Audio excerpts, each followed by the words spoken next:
Mata gue भाई मैं दीवाना तू दीवानी मैं मस्ताना খাও তোমার দিন নেবে যাবো হ্যাঁ আমারটা নামাই লই দাঁড়াও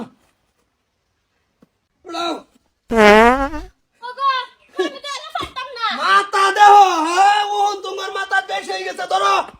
খাওয়াই আম ভাতটা আজ খাচ্ছে না খালি ঘুরা আর খাওয়া ওগো আমার একটা বুদ্ধি আইছে কি বুদ্ধি তুমি এমে ফিরে উঠুনে আঙ্গাও দেখো যে বেকাই নে আঙ্গাই তারবা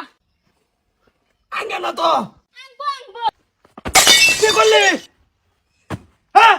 কি করছি মানে ও তো বুদ্ধি হইলা আমি মুড়া আঙ্গাই দিছি ও আমার ঝালা দিলা হলো তোমরা তুই মাথা আঙ্গুল দিলি কে পাঁচ আঙ্গুল না দিলে তো তোমার মাথা দুটো উঠতেছে না ঠিকই তো আব্বা আম্মা তো বুদ্ধিটা ঠিকই করছে এই মোটাই লইতাছে ঠিকই করছে বুদ্ধি তোর মাইডা মাথা আঙ্গুল দিতে এটা বুদ্ধি ঠিক হইছে হ্যাঁ বয়া বয়া খাও তোর মাথা দেও মাথা